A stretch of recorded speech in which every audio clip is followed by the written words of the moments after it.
Ini Pak Dirjen Perumahan, Pak Iwan, Bapak Wapres, dan sudah membicarakan dari berbagai aspek. Yang pertama dari aspek keadaan di sana, tadi sudah dimonitor langsung di pusat pengendalian yang sangat canggih yang ada di BMKG yang sudah disiapkan. Kemudian juga bagaimana persiapkan jalur logistik, kemudian juga dari sisi kesehatan, obat-obat juga tadi sudah dicek, sudah sampai di sana.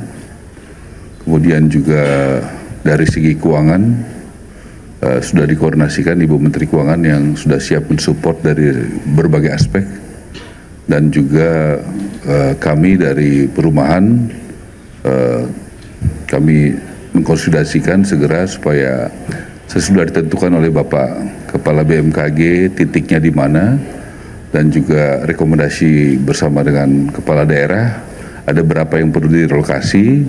Kami juga sudah akan menyiapkan supaya menuju ke lokasi rumah-rumah yang sudah siap, yang selama ini dengan metode yang cocok dengan keadaan menghadapi situasi bencana, dan juga itu dibuat oleh UMKM yang ada di Indonesia, supaya kami juga selalu berusaha untuk memberdayakan UMKM. Dan koordinasi berjalan dengan baik. Tadi Bapak Wapres juga berkenan dan akan turun ke lapangan. Beliau dari Makassar, Toraja, direncanakan akan dalam 2 hari ke depan akan ada di lokasi, 2 atau 3 hari ke depan ada di lokasi. Jadi saya pikir itu koordinasinya, dan diminta untuk di depan untuk mengkoordinir adalah Bapak Kepala BMKG, BMPB, dan itu sudah dilakukan dengan sangat baik oleh Bapak Kepala BMPB, dan kami semua satu koordinasi dengan baik. Kita rumah yang siap berapa Pak? 1.100 ya, keadaan baik ya, yang sudah ready dan akan segera jalan. Kira-kira 8 hari bisa sampai ya, atau 9 hari? 9 hari sudah bisa, kita perkirakan bisa sampai di lokasi. Nah tentu ada tahapan verifikasi oleh Pak Nusron dari ATR, karena tanahnya mesti clear and clean begitu, dan dari aspek lain dari tempat bekerja, karena kebanyakan petani ya, dan juga petani ya Pak ya, kebanyakan. Jadi kita juga pertimbangkan titiknya harus juga jangan terlalu jauh dari tempat bekerja, tapi juga yang aman. Jadi variabel-variabel itu tidak jauh dari antara rumah dan tempat pertanian bekerja, juga dari titik lokasi yang aman, itu menjadi pertimbangan kami. Silakan untuk tambahkan Pak.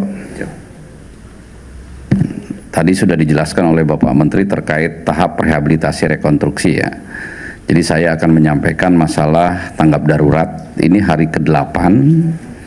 Tanggap daruratnya direncanakan oleh pejabat Bupati Flores Timur adalah 58 hari. Sehingga kita masih punya waktu 50 hari. Tapi tentu saja kita tidak menunggu sampai tanggap darurat selesai baru masuk tahap rehabilitasi rekonstruksi. Kasihan masyarakat. Tadi Bapak Menteri sudah menjelaskan langkah-langkah yang akan dilakukan. Nah di tanggap darurat hari ke-8 ini gunungnya masih erupsi.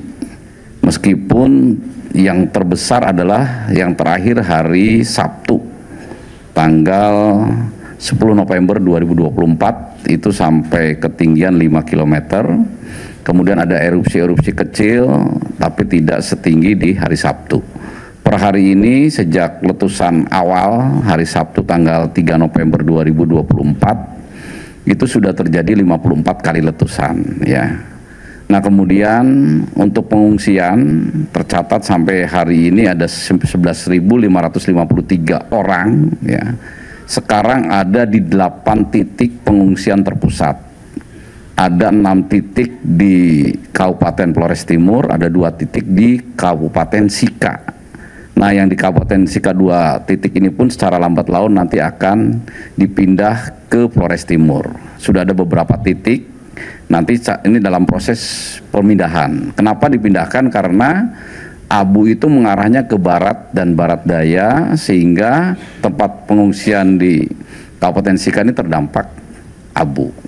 Tadi Bapak Wapres langsung memimpin rapat, memberikan arahan-arahan, ya, bahkan beliau harus dibedakan di tempat pengungsian antara yang umum, antara yang lansia, antara yang hamil, antara yang menyusui dan anak-anak, ya, supaya pelayanan kesehatan dan kebutuhan dasarnya tepat.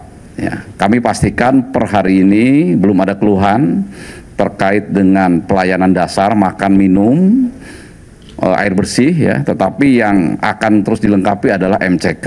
Ya, dari MCK tadi ada beberapa keluhan untuk dilengkapi, tapi kami pastikan ini akan terus dilengkapi. Kemudian juga dari pemerintah daerah ada keinginan untuk menambah jalur pelayaran laut, ya, peri. Ini juga akan dikomunikasikan. Tadi Bapak Menteri Perumahan Rakyat juga, Pak Marwarar Sirait, juga sudah mengingatkan kami untuk berkoordinasi dengan Kementerian Perhubungan. Dari TNI juga per hari ini membantu, TNI Angkatan Laut akan menggeser KRI Ahmad Yani. Nah, dengan langkah-langkah ini mudah-mudahan dalam masa tanggap darurat ini semua kebutuhan pengungsi ini betul-betul bisa kita penuhi. Mungkin tambahan dari saya seperti itu, ya, rekan-rekan media sekalian. Intinya dalam tanggap darurat ini pelayanan pengungsi masyarakat terdampak 11.553 orang ini betul-betul bisa terlayani dengan baik, dan pimpinan nasional, ya, langsung Bapak Wakil Presiden memimpin langsung pada kita semua untuk pelaksanaan kegiatan tersebut. Mungkin seperti itu, ya. Ya, silakan. Melakukan seperti ini, ada sistem yang sudah baku, dan kita memang tadi diingatkan oleh Ibu Menteri Keuangan di bulan-bulan akhir tahun ini, November, Desember sampai bulan Maret, ya, itu juga memang Indonesia polanya seperti itu.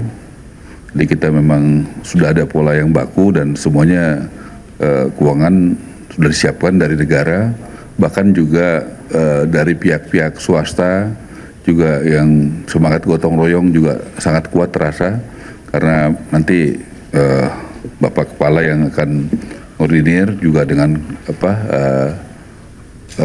pemerintah daerah. Jadi kita nanti sumber itu pasti ada dari APBN, juga pasti ada dari APBD, tapi juga dari pihak-pihak swasta. Jadi semangat gotong royong memang sudah makin kuat dalam negara kita.